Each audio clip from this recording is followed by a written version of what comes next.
Hi guys, moving on to chapter 9, CNS. CNS stands for Central Nervous System. Most likely you've learned that from anatomy. So CNS here, Central Nervous System. And we are going to touch, scratching on the surface of higher brain functions. Well, these three words sounds much more important than what they truly are, because the truth of the matter is uh, we don't understand much how our brain function um, at a higher level. For example, cognitive ability. We started to scratch the surface of how we learn and how we store information. So toward the end of the lecture here, we're going to introduce to you learning and memory, and we are scratching that surface. So we are still in our infancy in terms of understanding, uncovering the secrets about our brain, how it works, how it functions. For example, higher brain functions. How do we miss someone, right? So when you miss someone, a loved one, and then tears run down your face, you're crying. We don't understand that. Um, how do we understand and generate abstract concepts, like concepts of religion, concepts of politics, scientific, thought? All of that, we have no clue how the brain is doing this. The reason behind all of this is because you cannot operate on someone's brain. No one's going to volunteer for that study, right? So that's the main reason. Other organ system, we have tremendous advances. In medicine, there's a saying, neurology, it's always at least 30 to 40 to 50 years behind cardiology. And in medicine, those are the two specialties that are sought after, the truly best of each promotion, the truly best of each class in terms of graduates from the MD degree go on and apply for either neurosurgery, neurology, uh, cardiovascular surgery, or cardiology. Those are the main specialty that attract a lot of bright minds. Uh, Obviously, there's exceptions to the rule, but that's by and large the thing. And because of those fields, we, in the field, we say that, with a lot of love is, yes, neurology is really nice, but it's always behind cardiology. So the brain is always behind the heart, at least 30 to 50 years behind in terms of scientific knowledge, in terms of advances in the medical aspect of these two organ system. Um, Having said that, however, this is personal. To me, um, the brain is so much more interesting due to the fact that there's so much more to know, right? So that's the reason, as a scientist, you want to go in a field where there's much more to gain. So, and then so that you can basically put your name down and make a name for yourself. That's how, as a blossoming scientist should think about, if should you decide to be inspired and due to this class and say, hey, whatever, nursing can wait. I will go straight to something more interesting, dare I say, or more challenging. If you are inclined to do some research, then become a scientist, right? So that's a tremendous field. It's an open door to you because so much needs to be known about this organ system, uh, the nervous system. Okay, so with that said, For today's lecture, we're going to go over about revisiting reflex, because reflex are the smallest structural and functional unit for the nervous system. And when we talk about reflex, it takes at least 2 neurons to form a reflex. So because of this, we say reflex is truly the smallest functional unit for the working of the nervous system. And then we're going to go over and talk about the motor pathways, the important motor pathways, the voluntary motor pathways, and the involuntary motor pathways, or the subconscious motor pathways, both of which are targeting our skeletal muscles. So even though we say subconscious motor pathways, they target skeletal muscles. Because in anatomy, when you say involuntary motor control, we refer that to cardiac muscle and smooth muscle. In this case here, the motor pathways are skeletal motor pathways. So there are pathways allowing you to control voluntarily your skeletal muscles, and additional pathways that control your skeletal muscle at the subconscious level. And we're going to revisit that. How is it possible to control skeletal muscles on a voluntary basis? And how is it possible to have the brain controlling the skeletal muscle on a subconscious level? How does it work? So we're going to figure that out during today's lecture. And then finishing off the lecture with higher brain functions, scratching the surface, introducing to you about the learning and memory. And one of the most beautiful concepts of the entire class, physiology, is the concept of plasticity. How is it possible for the brain to learn something? How is it possible for the brain to basically recognize a signal and to acquire it, right? And this is amazing. So this is truly at the molecular level. This is the forefront of research in terms of learning and memory that we understand currently. And then we bring back these transmembrane proteins, these ion channels that we learned from chapter 7, and then we applied here in chapter 9. So all of these concepts that you learn in chapter 7, and to some lesser extent chapter 8, will be applicable for the rest of the semester. Not only chapter 9, but subsequent chapters as well.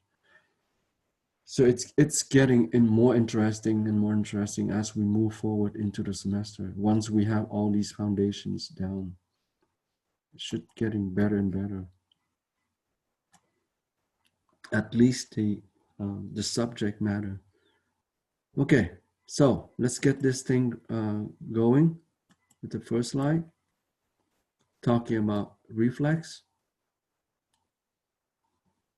So like we learned in the endocrine system, we have endocrine reflex, and now we have neural or nervous reflex. And the simplest one is a monosynaptic reflex, meaning it has only 2 neurons, right? You have a sensory neuron and you have a motor neuron. So the monosynaptic reflex is the simplest, the smallest, and the simplest functional unit of the nervous system.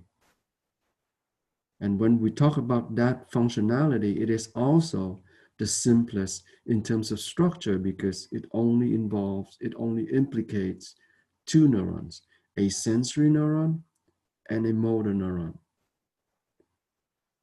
But when we talk about reflex, it includes all 3 functions of the nervous system, right? The 3 fundamental functions are sensory function, integration, and motor function. So if the monosynaptic reflex includes only two neurons. We have a sensory neuron, we have a motor neuron. Then the obvious question comes to mind is, okay, so where's my integration? Where does integration occur? And here's the power. The integration within this monosynaptic reflex is at the synapse itself, the microscopic space between the sensory neuron and the motor neuron. That's the beauty about it. So now integration is a new concept. It can occur between two neurons. So we've learned from chapter 7, integration occurs within a neuron, meaning within the axon hillock of a neuron. Now we bring in something new. Integration can occur across a synapse, synaptic cleft. This is exactly what happens. Even though you're growing older, as you're growing older, actually your neurons decrease. You know, the number of neurons cannot ever increase because neurons lost the ability to divide due to the state of differentiation. They specialize so much, they've lost the ability to divide. And on top of that, as we grow older, we're not increasing our number of neurons. It goes the opposite direction. Number of neurons decrease as we get older. Yet we have so much more knowledge. We have so much more wisdom. How is that possible? The reason why it's possible is as you learn something new, you are creating new synaptic contacts. You are creating new synapses. Even though you have a limited number of neurons, but you do not have a limited number of synapses. And in fact, the more you learn, the more you accumulate knowledge, the more the more synaptic contact you will have. So even though the neurons in terms of numbers cannot increase, the number of synapses will increase proportionally to the amount of knowledge that you acquire throughout your lifetime. That's because of the capability of synapses to function as integration center. So we're going to go over a reflex that relies on a monosynaptic pathway and reflexes that rely on polysynaptic pathway, meaning multiple neurons, more than two neurons, right? So this table here, you can learn it on your own. There's nothing cerebral here. It's straight out of the book. And that's on page 236. This is table 9.3 in chapter 9 of your Stanfield textbook. So go ahead and learn that. And this is basically review from anatomy anyway. So I teach this in anatomy to my anatomy students. So this is basically review for you. So go back and refresh your memory about it. And when we talk about reflex, these are the components within a reflex arc. You say reflex or you say reflex arc. The word arc, A-R-C, right? So it needs a sensor, so a sensory receptor. It needs integration, and it needs a effector, right? So the sensory receptor here is actually, it can be a neuron, or it can be a receptor that's synapsing or making a contact, a junction with a neuron, the afferent neuron. So afferent neuron here, it's a sensory neuron. So you can say afferent neuron, sensory neuron, or ascending neuron, conveying sensory information toward the integration center. And this integration center is located in the spinal cord and or the brain. And then this center sends out a command, right, a motor decision that is transmitted through an efferent neuron a descending neuron, right? Or a motor neuron. So the same thing. You can say efferent or efferent neuron, motor neuron, descending neuron. And this motor neuron, descending neuron, goes out, makes a junction with an effector, an organ, a muscle, in this case, a skeletal muscle. Okay. So that's the components that makes up a reflex. So specifically, if you look here, and this is the patellar reflex. So when you tap on the patella, you are stretching the patellar. It says tendon here. That's wrong. This is patellar ligament. The tendon is up here. This is the quadriceps tendon. So this part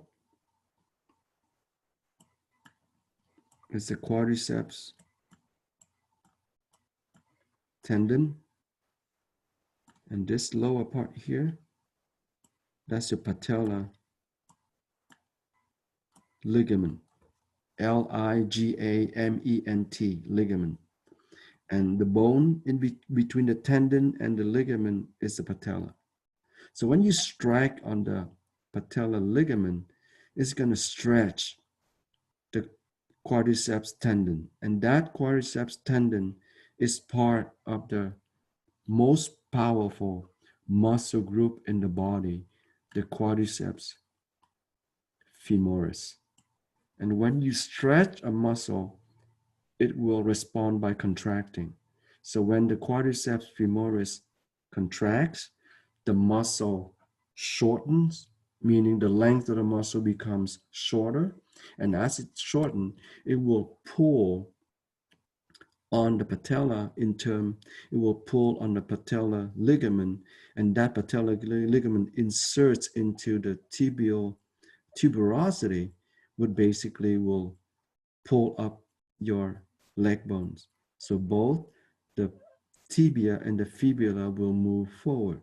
So in other words, you are extending your leg, you're extending your knee joint. So it's the same movement, right? Leg extension or knee joint extension means the same thing. So when you're kicking by using your leg, you are actually contracting your quadriceps femoris. Now, in order for the quadriceps femoris to be able to extend the knee or extend the leg, the hamstrings need to relax.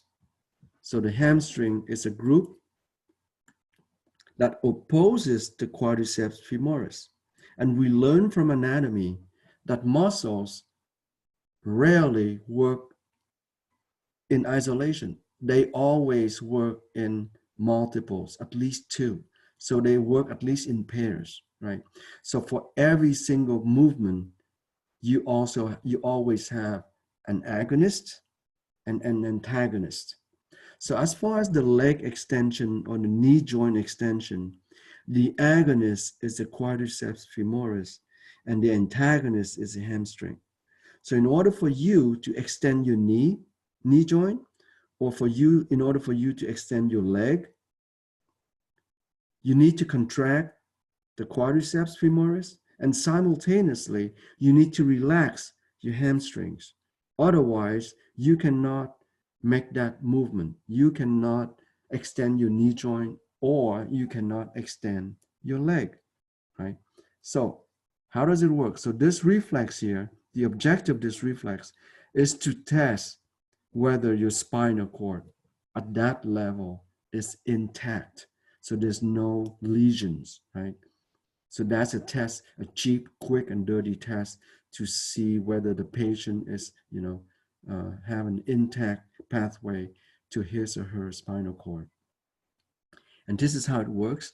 This patellar reflex relies on both monosynaptic pathway and polysynaptic pathway. So let's go over that in detail slowly, and you can see it right away. So starting with the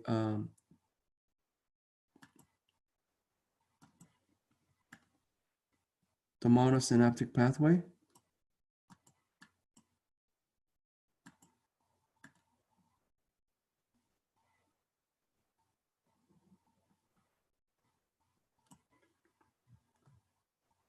You have a sensory neuron here going in. This is the cell body. So this is a pseudo-unipolar neuron going in and making this synapse right here. That's your sensory neuron, SN, sensory neuron. And this one makes a one synapse here coming out. This is the motor neuron, specifically the lower motor neuron, innervating the quadriceps femoris. Right, so this sensory neuron here is called the first order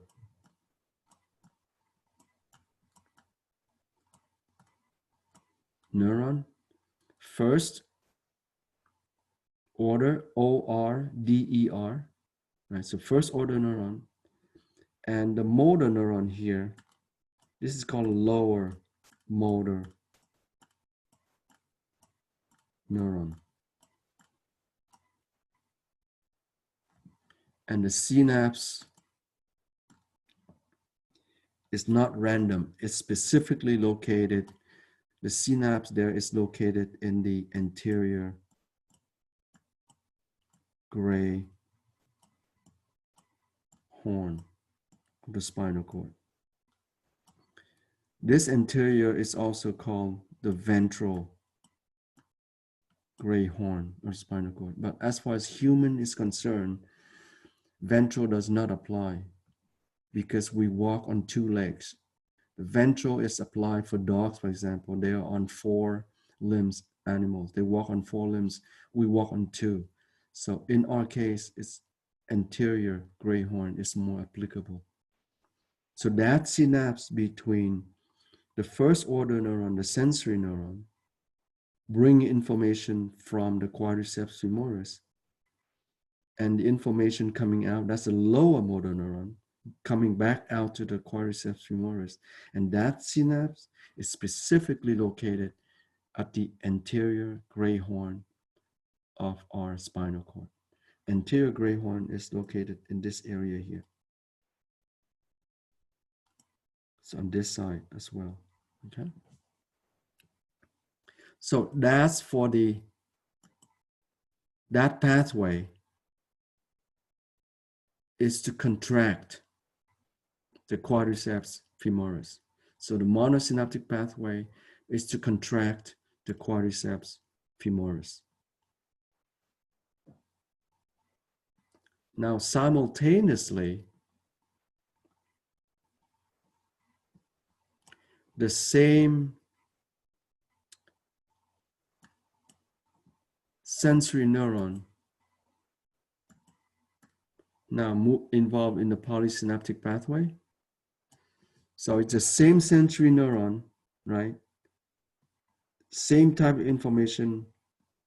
Now it's going also the other pathway. You have an interneuron here, also known as association neuron. And then you have also a lower motor neuron coming out. And now it's targeting the hamstrings. And that's the polysynaptic reflex because we have 1, 2, 3 neurons. So you have two synapses. So you have the first order neuron, you have the association neuron / interneuron, and you have the efferent neuron or the lower motor neuron. So they all have the same name though, right? So this is still the same first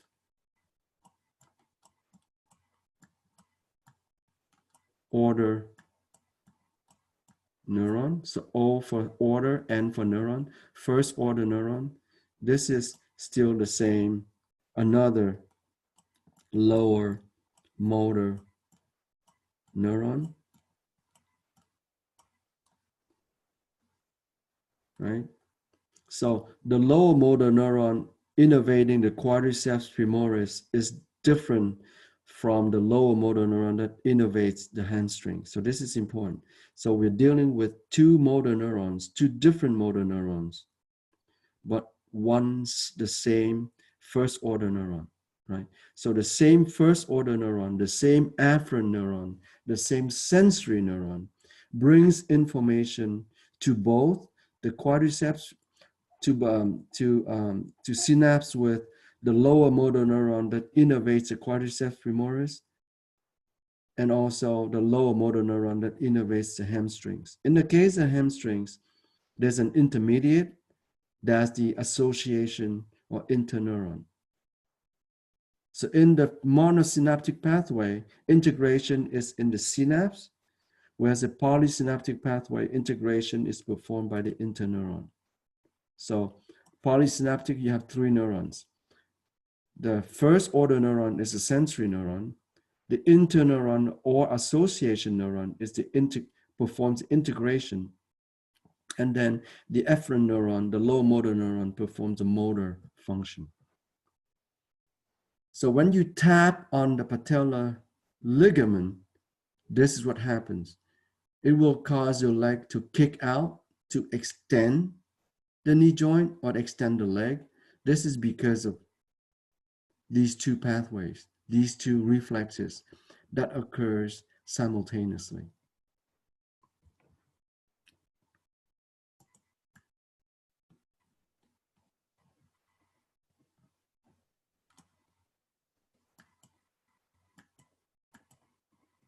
Additional reflexes, and this, they're all implicating using multiple neurons. So we are talking about polysynaptic reflexes. The concept still applies. So additional would be the withdrawal reflex. So for example, when you step on a nail, the foot that you step on a nail will be raised, right? Reflexively.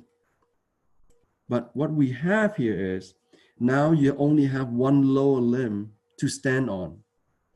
So here what's different is the limb that stand in your entire body mass, body weight, is stand on that limb, in this case, the left lower limb. In this case, to stabilize that left lower limb, now both the quadriceps femoris and the hamstrings are contracted. So they basically they straighten out your entire lower limb, right? So both the quadriceps femoris and the hamstring are contracting. Whereas the right lower limb, because of the right foot stepping on a nail, the quadriceps and the femoris are basically making sure that to raise that right lower limb up, right? So the only thing that contracts the entire lower limb on the left one contracts because it needs to stabilize. But on the right side, in order for you to lift, not only the quadriceps and the hamstrings are involved, but also your flexor, your hip flexors need to be involved as well, which is not shown on here. But the point is, if you cause a motion here, for example, if you try to, in this case, you can flex the knee joint. If you flex the knee joint a little bit in order to lift your lower limb, then the quadriceps needs to be relaxed and the hamstrings need to be contracting. So this is the opposite, right? So when you extend your knee, the quadriceps contracts, the hamstrings relax. But when you flex your knee joint, the quadriceps relax, the hamstrings contract, right? So that's a concept that comes back. So a muscle can be an agonist or an antagonist depending on the motion involved. In the case of the knee joint movement, for the knee joint extension, the quadriceps femoris act as an agonist, but for the knee joint flexion, the quadriceps femoris acts as it relaxes as a so it becomes an antagonist because the agonist for knee joint flexion is the hamstrings. Same thing with cross extensor reflex here. So that's basically in the case of the nail. The withdrawal reflex, I take that back. This is, for example, when you put your hand on a hot stove or hot surface, you just withdraw, right? But the cross extensor reflex involves two limbs. In this case here, the two lower limbs. The right lower limb step on a nail, and the left lower limb needs to be stabilized. But the cross extension reflex is not only in the lower limbs, it can also be applied to the upper limbs. Right? So let's say if someone comes at you and grab your arm, so if let's say the person grabs on your right forearm, so your right forearm would be withdrawn, and automatically, reflexively, your left forearm will be punched forward to strike the person. That would be also called a cross extensor reflex.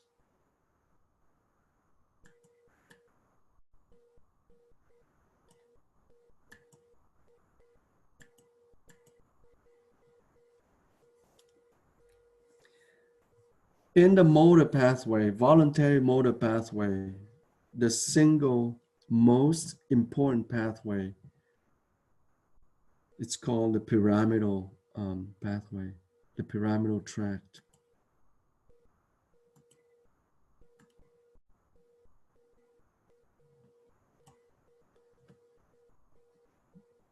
The pyramidal tract originates in the primary motor cortex. When it says motor cortex here, it's missing a word. It's a primary.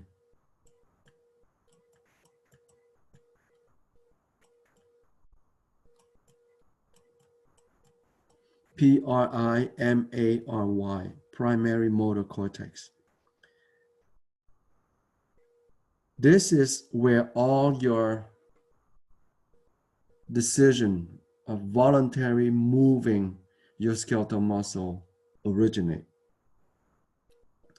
And the pyramidal tract remarkably involves only two neurons. You have the upper motor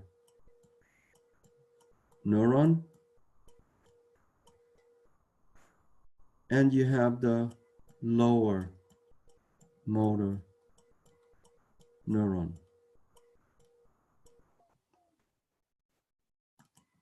The cell body of the upper motor neuron resides in the primary motor cortex, right? So cell body or soma, S-O-M-A, right? So the cell body or the soma of the upper motor neuron is physically located in the primary motor cortex. In anatomy, you must have learned that as also as the prefrontal,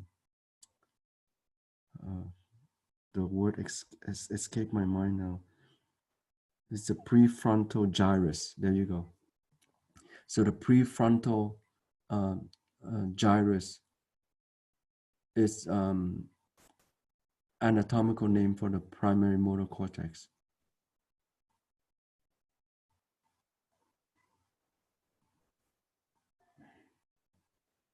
Sorry, the precentral gyrus, right? Primary motor cortex. And the post central gyrus, that's your primary somatosensory cortex, right? That's receiving information. This is sending out motor commands.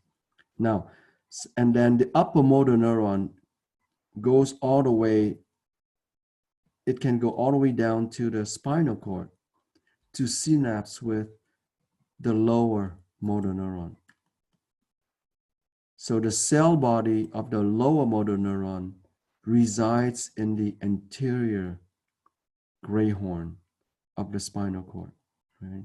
So this soma, the cell body of the lower motor neuron, is located at the anterior gray horn of the spinal cord. And then that lower motor neuron sends out an axon that synapses with the skeletal muscle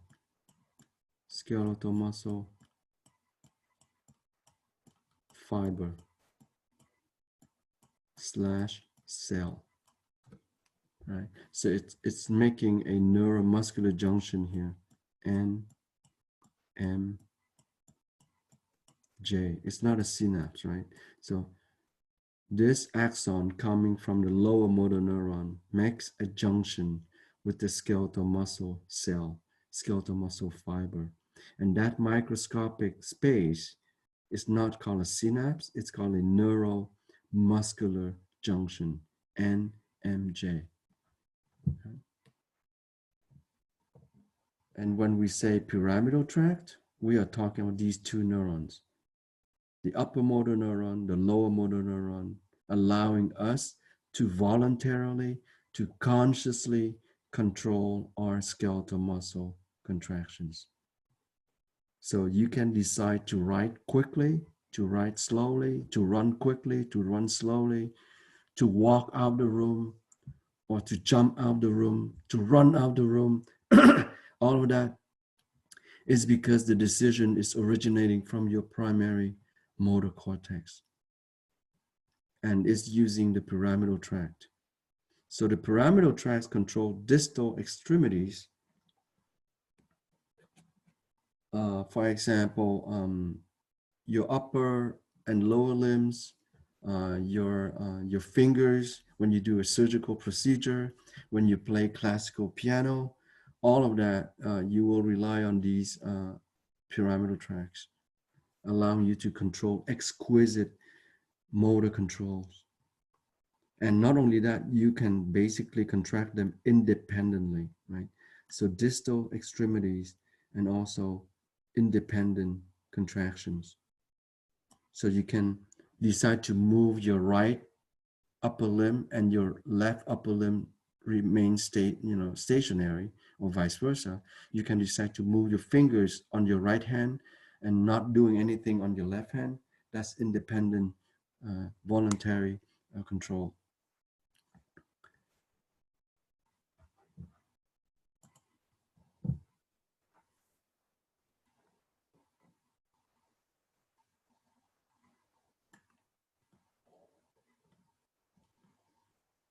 Now, in addition to the pyramidal tracts, there's another pathway. It's called a rubrospinal tract. And that rubrospinal tract originates in the nucleus around here in the midbrain. It also synapses in the same area. So it is involved in controlling your R skeletal muscle, right? But in terms of its importance, it's not as important as the pyramidal tract. And the rubrospinal tract, even though it's in the midbrain, it is still making synapses from your primary motor cortex. So let me go on the next slide and I'll show you where the rubrospinal tract is located. So this is your red nucleus right here, sending axons down the same way as the lateral pyramidal tract, and that's your rubrospinal tract. Even though it is located in the midbrain, therefore not from the cerebral cortex, so no voluntary motor control, yet there are neurons coming from the motor cortex synapsing with neurons in the red nucleus. So that's why they target skeletal muscles.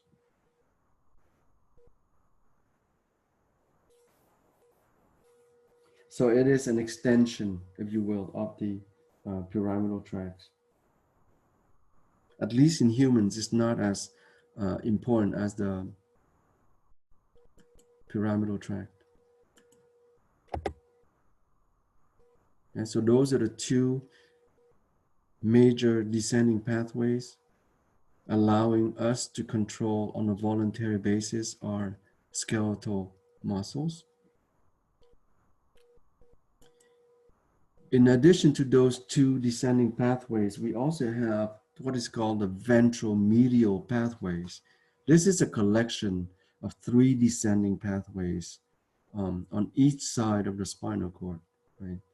So the right side has three descending pathways, the left side has three descending pathways, and they're called vestibulospinal, tectospinal, and reticulospinal.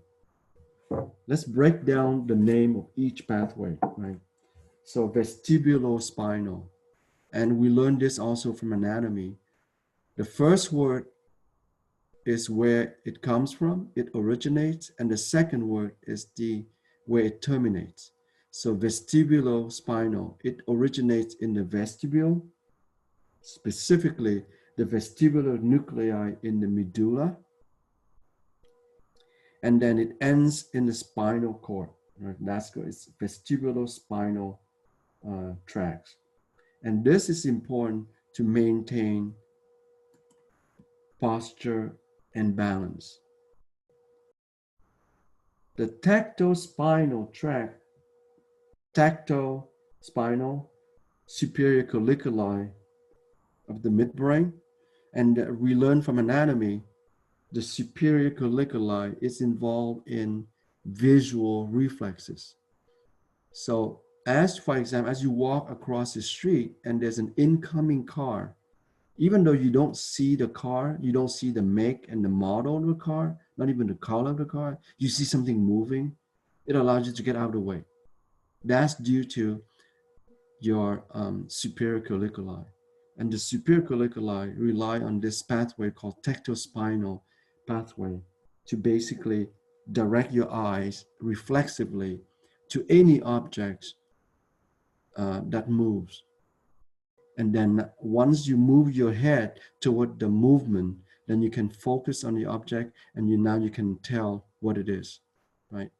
So any motion in our peripheral vision would be detected by this pathway, tectospinal, due to our superior colliculi. And then the last one, reticulospinal. This is from the reticular formation, either in the pons or the medulla.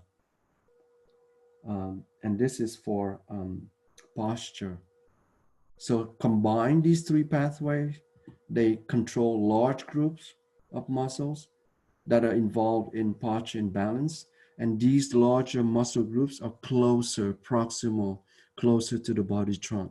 So they're not involved in moving your upper and lower limbs. They're more likely in the body trunk. So they allow you, for example, to sit properly with a straight back, for example, allowing you to walk properly, to run properly, right? And for example, when you bend forward just to grab a knob to open the door, they are also involved. So in other words, the other two pathway, the lateral pathway controlling voluntary movement and the ventromedial pathway, they have to work together in order for us to basically carry out our daily tasks involving motor functions. Okay.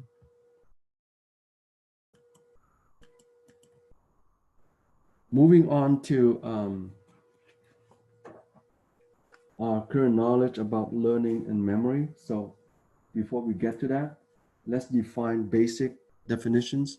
Learning means we acquire new information, right? And that new information can be knowledge or can be a skill, right? So if you learn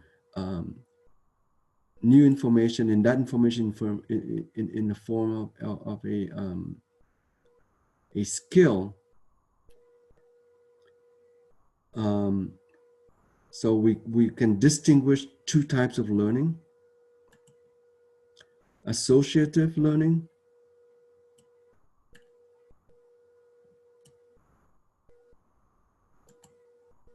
and non-associative learning. Let's start with associative learning. Associative learning means we learn how to connect or how to associate relationships between two different stimuli, two or more different stimuli. For example, you can train a dog, right? Train the dog making a sound, and right after the sound, presented food.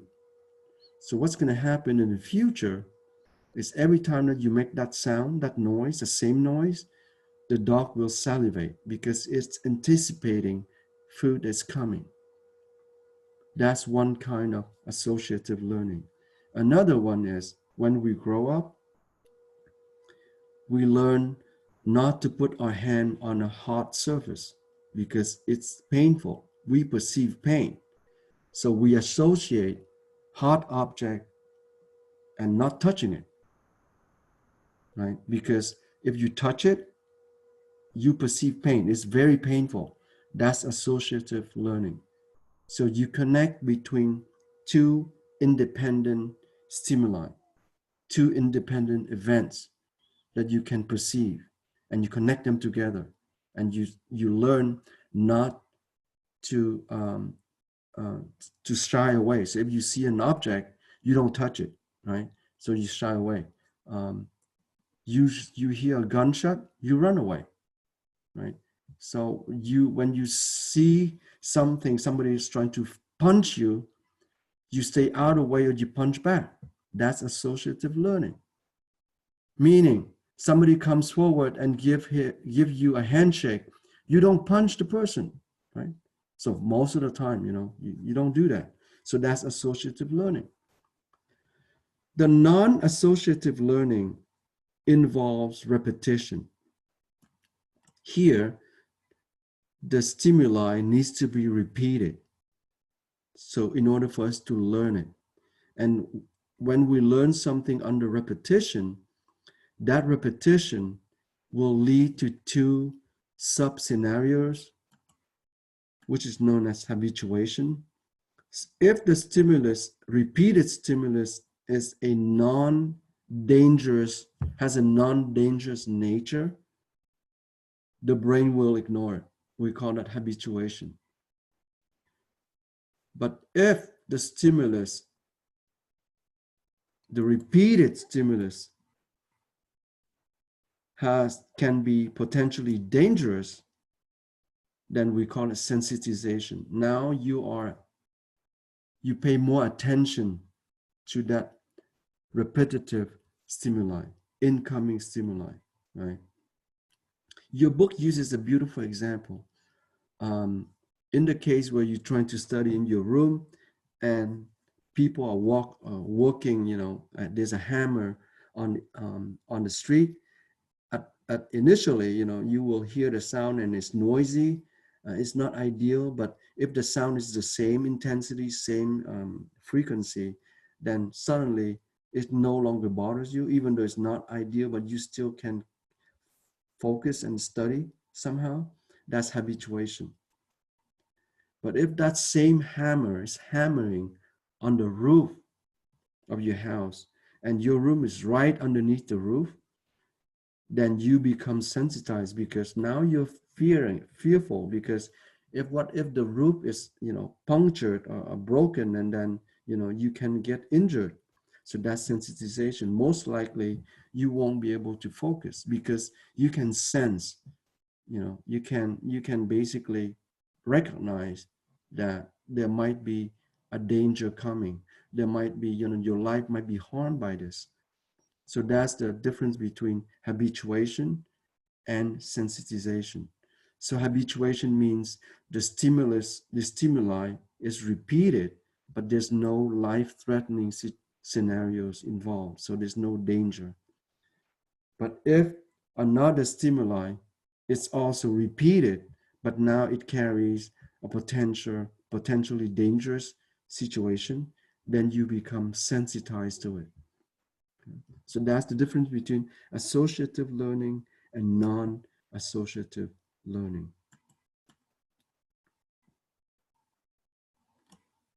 So when you learn something, you need to store it somewhere. And the capability of storing acquired knowledge through learning, we call it memory. So there, again, like two types of learning, we have two types of memory. This is basically categorized by psychologists. So the first one is what is called a procedural memory. And this is basically you storing learn motor skills, like learning how to bike, learning how to play the piano, learning how to drive, learning how to swim, right? It is hard to forget. Once you have the memory consolidated, it's very hard to forget. For example, you don't forget how to bike, right?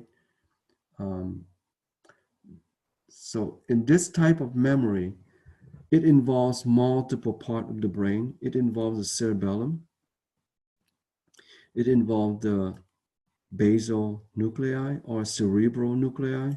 So you say basal nuclei slash cerebral nuclei and pons. Those are the regions involved in helping us to acquire, to consolidate a skill that we just learned into a memory, and we can retrieve it and we can use it. And this is hard to forget, right? The other type of memory called declarative memory, explicit memory, this kind of memory, we have a problem. Because if you don't use this memory, you forget. And it involves the hippocampus, like learning about action potentials in physiology, learning new concepts in physiology.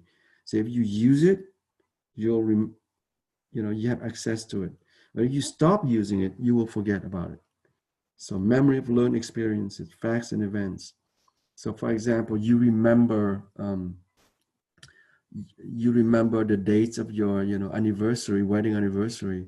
You remember a phone number of a friend. Those are learned experiences.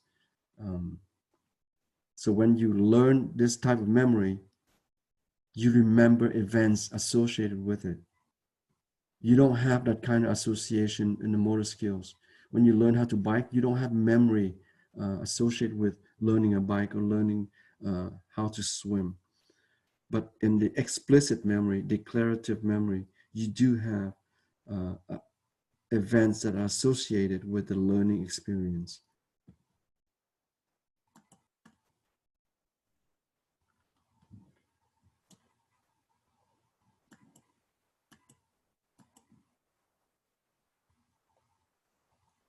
And part of the learning process, this is the molecular model that we understand right now, how we acquire new information, despite the fact that we cannot increase the number of neurons, right? So this is how you create and strengthen new synapses. So the more you use information, the stronger the synapse. In other words, less likely you will forget that information. And this is such a beautiful mechanism, relying on transmembrane protein. All these concepts you learn already. We're just applying it. That's the beauty about uh, this strategy of learning that we're using in this class. So we don't memorize blindly. We understand the concepts. So let me show you the anatomical component. So here you have the presynaptic neuron. This part here is the axon terminal of that presynaptic neuron. So AT, that's the axon terminal. You have vesicles containing the neurotransmitter. And the neurotransmitter here, specifically the chemical messenger that we also learn is glutamate, right? So that's your neurotransmitter, NT. So each vesicle, so this is each circle here is one vesicle, right? And each vesicle contains hundreds to thousands of these neurotransmitter molecules. Okay, so that's the presynaptic neuron. This is the postsynaptic neuron. So on here, this part here, this entire thing,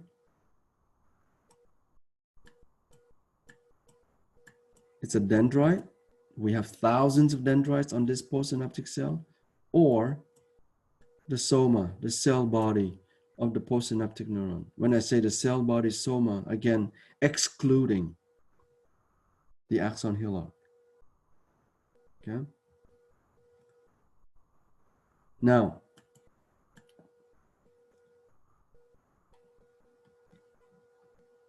we learned that from chapter 7 and chapter 8, glutamate is an excitatory neurotransmitter.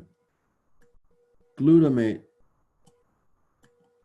will induce the formation of EPSPs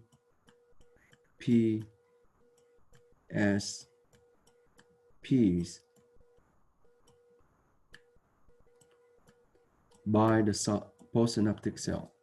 So when glutamate is released, the postsynaptic cell, the cell membrane, the plasma membrane, the phospholipid bilayer of the postsynaptic neuron will be depolarized.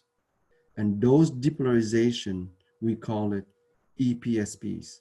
It's one specific type of graded potential. So excitatory postsynaptic potentials, right? And this EPSP is mediated by ligand-gated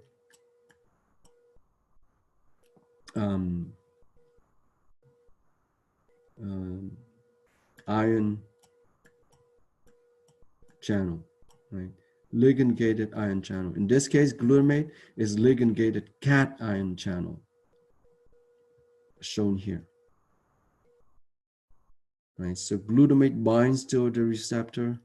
Glutamate binds to the receptor. This receptor is called AMPA receptor. This receptor is called NMDA receptor. Both of them are example of neurotransmitter gated ion channels, yeah, or ligand gated ion channels.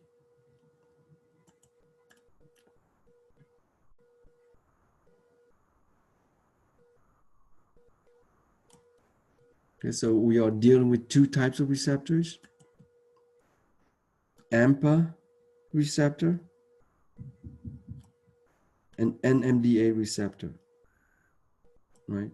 Both of them are specific examples of neurotransmitter gated ion channels or ligand gated ion channels or ligand gated receptor or neurotransmitter gated receptor. These receptors are transmembrane protein and they have a pore, a passageway, a tunnel inside of them. So when they open, they can flux ionic species, right? Okay, so when glutamate gets released, glutamate binds to both AMPA receptor and NMDA receptor. When glutamate binds to AMPA receptor, the receptor opens its pore and sodium flux in. So there's a sodium influx. And when sodium influx, we learned earlier from chapter 7, chapter 8, the signal, we call it depolarization because inside we have a massive accumulation of positive charge because sodium carries a positive charge compared to outside, little positive charge. Because of that gradient, inside is much more positive than outside. You're just flipping the polarity here. So at rest, over here it's negative, but here it's positive, right? Over here it's positive,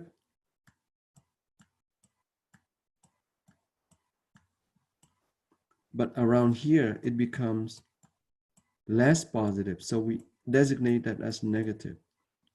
So you have a reverse polarity here. We call that depolarization. Okay? So far so good? Now, simultaneously to this, glutamate also binds to the NMDA receptor. NMDA receptor open its pore. The problem here is in the mouth of the pore, of the tunnel, of the passageway, there's another type of cation, magnesium, which is also a divalent cation. Magnesium occupies in the pore, so it blocks the channel. And when NMDA receptor opens, this NMDA receptor, what's unique is it has an extremely high permeability for calcium. So it fluxes a lot of calcium, right? The problem is since magnesium is sitting in the pore, calcium cannot get in. So although the receptor was bound by glutamate, activated by glutamate, and open in response to the binding of glutamate, there's no ionic flux because magnesium is blocking the pore of the NMDA receptor, right? Now, is there a way to unblock it? Is there a way to kick out magnesium, allowing calcium to get in? And the answer to this is yes. And if there's yes, then what would be the mechanism? What makes it, what induced magnesium to kick out? And the answer to this question is if you release more glutamate, if there's more neurotransmitter release, again, we learned that from chapter 8, right? If there's more neurotransmitter release, more receptors open, leading to a stronger EPSPs. So it will lead to a stronger depolarization.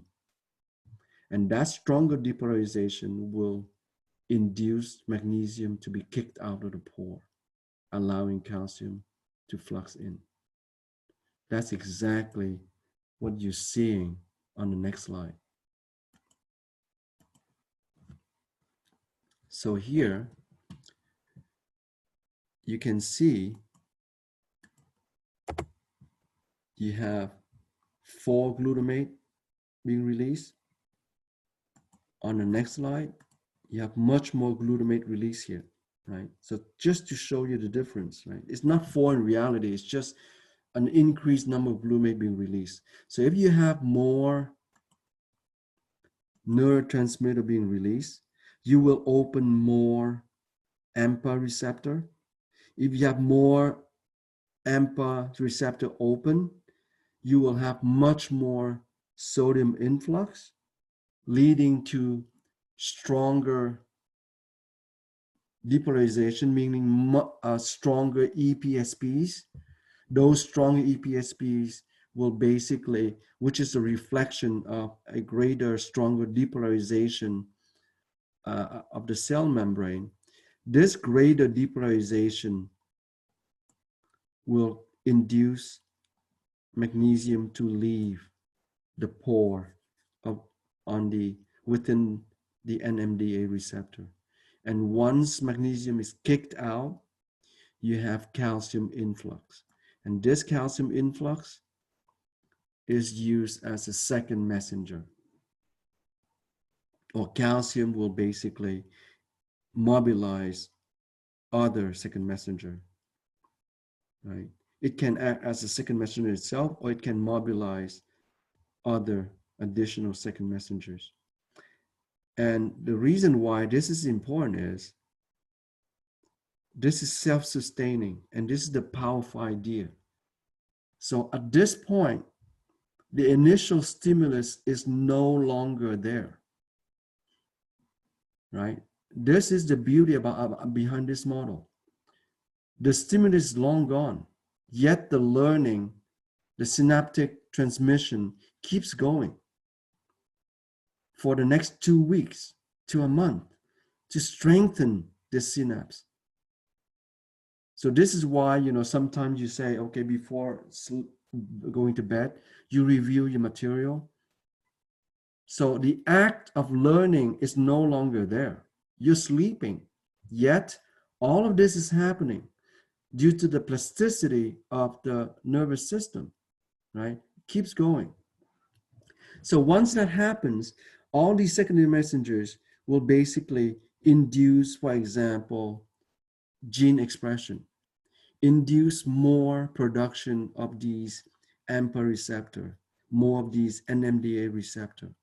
So these proteins would be expressed, sent to by the fixed ribosomes, going to the rough endoplasmic reticulum, shipped to the Golgi apparatus. The Golgi apparatus will ship to the cell membrane of this postsynaptic neuron. So you have more AMPA, leading to more stronger depolarization, more NMDA, leading to more stronger calcium influx. And this is self-sustaining. So you keep the protein synthesis going, right? So gene expression is kept moving forward. So you have more of these proteins. That's outcome number one. Outcome number two, through another protein kinase, there's a paracrine stimulus going back to the presynaptic cell, inducing more neurotransmitter release. So this is sustaining here. So all of this is going on even though the message is no longer there. And this mechanism is called long-term potentiation. And this LTP is also known as a molecular model, molecular mechanism explaining learning. So the more you use the knowledge, the stronger the synapse will become. In other words, this transmission here will not cease. So if you're not using that information, the synaptic transmission here across the synapse will decrease, and over time you will forget that knowledge, right? It will come back if you relearn the concept again. So that's why the concept reviewing stands out, because once you've learned something already, all you need is some review, and then all that information comes back because the synapse is already there. So it's easier to strengthen the synapse than to make a new synapse and then strengthen it again. That's why when you learn something new, it is so hard to learn something new. No pain, no gain because of this. It takes time, right, and effort to make a new synaptic contact and to strengthen that synapse through repetition. So the more you learn, the more you strengthen this synapse here. So let's say you learn a new concept, you go to sleep. When you're sleeping, this goes on, and the next morning you keep repeating. So you're making sure that this synapse goes on. So it keeps going. So by repetition, you will acquire a new concept. And the more you use that concept, the more it remains with you. It will be consolidated into long-term memory. And even that, the difference between the short-term memory, where you can only retain information for a few seconds. Let's say I'm telling you my phone number. So you have a few seconds, up to 10, 15 seconds. So it allows you to redial it without me repeating it. But if you do it only once, most likely a few days later, if I ask you my phone number, you won't remember. But if you go to a bar Friday night and you really like the person and somehow you pull up your guts and then you ask the person's phone number, most likely you will remember that phone number because there's an incentive here, right? So the more you use a phone number, if that phone number has meaning to you, you will remember it. Much more so than just a random number thrown at you.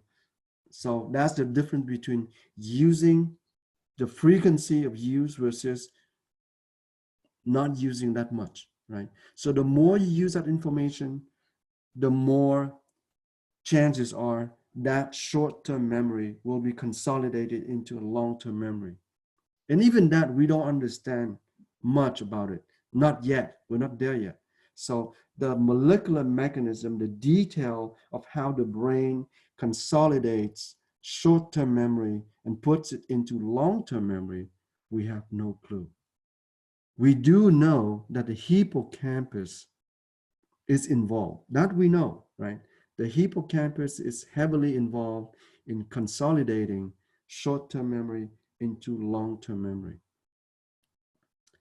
Most likely, the memory that we store involve multiple regions of the brain, but we're not there yet. So we're just scratching on the surface. So that basically my presentation to you about a very beautiful concept, plasticity, meaning the brain's capability to learn new concepts, despite the fact that it has a limited number of neurons. So the trick for this is it can create new synapses. Not only can create new synapses, it can strengthen these new synaptic contacts, even though the initial stimulus is no longer there, right? So this can go on, this plasticity, this learning, this synaptic strengthening can go on in the absence of the initial stimulus up to 2 weeks, 3 weeks, right? Even though the stimulus is no longer present. That's the power of this mechanism. And yet, it's very simple. We are using concept we already learned about ligand-gated, neurotransmitter-gated channels, right? Opened by neurotransmitters, generating EPSPs, and involving signaling transduction pathway, inducing more gene expression, more proteins going to the surface, creating much more stronger signals to keep this process going. On top of that, making sure that the presynaptic cell can induce it to release more neurotransmitters. So there's a interaction between the postsynaptic neuron and the presynaptic neuron. So this paracrine signal here is new though. We haven't learned that, but this is new here. So due to protein synthesis, the postsynaptic cell neuron can send a signal back to the presynaptic cell and induce the presynaptic cell to release a neurotransmitter. Right? So all of that is due to kinase, meaning the possibility, the capability of adding a phosphate group onto a substrate, adding a phosphate group onto another protein to induce, to keep the chain moving. If that protein is an enzyme, to activate that enzyme so it can catalyze a desired chemical reaction. So it's such a beautiful story tied together, and that is applied to how to make a new synaptic contact and to strengthen that synaptic contact. So the more knowledge we acquire, the more that those number synaptic contacts will increase proportionally. So on that note, I will end the lecture here, and then I will talk to you again on the next recording. Until then, be safe, be healthy, and take care.